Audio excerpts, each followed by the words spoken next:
أعوذ بالله من الشيطان الرجيم. بسم الله الرحمن الرحيم. الحمد لله رب العالمين الرحمن الرحيم مالك يوم الدين إياك نعبد وإياك نستعين اهدنا الصراط المستقيم صراط الذين أنعمت عليهم غير المغضوب عليهم ولا الضالين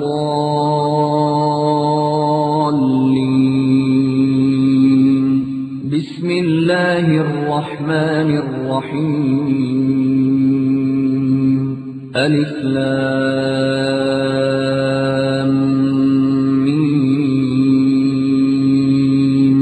ذلك الكتاب لا ريب فيه هدى للمتقين الذين يؤمنون بالغيب ويقيمون الصلاة ومما رزقناهم ينفقون.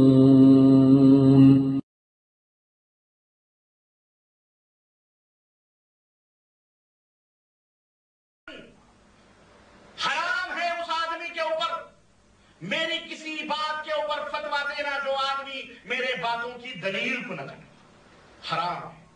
بغیر دلیل کے فتویٰ دینا کیا ہے؟ امام ابو حنیفہ رحمۃ اللہ علیہ کا فتویٰ.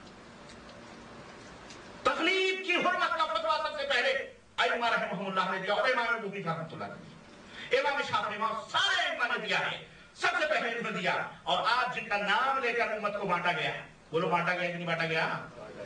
ہاں، ان چاروں اماموں میں سے پہلے یا بعد میں جتنے بھی امام ہوئے ہیں وہ سارے کے سارے دین اسلام کی حفاظت کا ذریعہ تھے. یہ ہمارا ایمان اور عقیدہ ہے. انہوں نے اسلام کی روشنی پھیلائی، دین کے چشم و چراغ تھے، وہ ائمہ ہدی تھے. لیکن افسوس ان کے بعد کچھ ناحکمت اندیشوں نے جہلا پیدا ہوئے، انہوں نے ان کی محبت کی آڑ لے کر ان میں غلو کر کے تعصب کیا، جنونی حد تک تعصب کیا اور فروعی تعصب کو ہوا دیا. انہوں نے فتنے شروع ہوئے، محبتیں نفرتوں میں تبدیل ہو گئی، محنتیں رائگاں ہونے لگی اور کفر کے توپ خانے چلنے لگے دارالعلوموں سے اور باہمی مسلمانوں کے درمیان رسہ کشی شروع ہو گئی. مثلا میں آپ کو بتاؤں اس زمانے کی بات بتا رہا ہوں جس زمانے سے چوتھی صدی ہجری کے بعد سے جب یہ فتنے شروع ہوئے. اسی زمانے میں مثلا یہاں تک کہا گیا کہ حنفی اور شافعی کی شادیوں کے مسئلے شروع ہوئے کہ حنفی شافعی کے ہاں شادی نہ کرے اور شافعی حنفی کے ہاں شادی نہ کرے. امامت ایک دوسرے کی ہے، حرام تھی، حرام ایک دوسرے کے پیچھے نماز پڑھنا. خود خانہ کعبہ کے اندر 4 مصلے قائم کیے گئے تھے، 4 مصلے، اور 3 پارٹی کے لوگ بیٹھے رہتے تھے. ایک امام شافعی کا اگر نماز پڑھا رہا ہے تو دوسرے مسلک کے لوگ اس کے پیچھے نماز پڑھنے کو حرام سمجھ نہیں آ رہی ہے. ہاں، یہ تو اللہ رحم فرمائے اس حکومت پر جس نے یہ تمام سب مسلے پھاڑ کر اور ایک امام کے پیچھے پوری کائنات کو جمع کیا ہے. اللہ اس حکومت کو سب و شاداب رکھے، آمین یا رب العالمین. جلنے والے آج بھی جلتے ہیں، ایسی بات نہیں، اس بات سے بھی جلتے ہیں ہمارا مسلم ہے، تمہارے باپ کا کام ہوگا. امام ابو حنیفہ رحمۃ اللہ علیہ نے کوئی مسئلہ نہیں بنایا، امام شافعی نے تو کوئی مسئلہ نہیں بنایا، تمہارے باپ نے بنایا ہے. یہ ان ہی اسماء سمیتموها انتم وآباؤکم ما انزل اللہ بها من سلطان. یہ تم نے کہے ہوئے ہیں، تمہارے باپ داداؤں نے بنائے ہیں، اللہ نے اس کے اوپر کوئی دلیل نہیں اتاری، اللہ نے اس کے اوپر کوئی دلیل نہیں اتاری. تو ایسے شر کو ختم کیا الحمدللہ، اور بلکہ حد ہو گئی. آج میرے عزیزو، آج ہمارے ہاں ائمہ اربع کانفرنس لوگ کر رہے ہیں اور کیا کہہ رہے ہیں؟ کہہ رہے ہیں ہم چاروں تو مل جل کے کام کر رہے ہیں، ہمیں کیوں تم لوگ ٹوکتے ہو؟ تم 5ویں ہو تو 5ویں پہ عمل کرو، ہم کو مت چھیڑو، ہم جو کر رہے ہیں کر رہے ہیں. ہم نے کہا بیٹا، اصفہان کے میدان میں لڑائیاں کس نے لڑی تھی؟ ایک دوسرے کو قتل کس نے کیا تھا؟ ہم گئے تھے قتل کرنے. حنفیوں نے شافعیوں کو قتل کیا تھا، شافعیوں نے حنفیوں کو قتل کیا تھا. مشرق کے اندر مقام رے پر جو لڑائی ہوئی تھی اور خورے جنگ لڑی گئی تھی حنفیت اور شافعیت کی بنیاد پر، کس نے یہ لڑائی لڑی تھی؟ آج تمہاری کتابوں میں امام شافعی کو جاہل اور گنواہ تک کہا گیا ہے، کس نے لکھی ہے یہ باتیں؟ آج تمہاری کتابوں میں شافعیوں کو اہل کتاب سے تعبیر کیا گیا ہے، کس نے کہی ہے یہ باتیں؟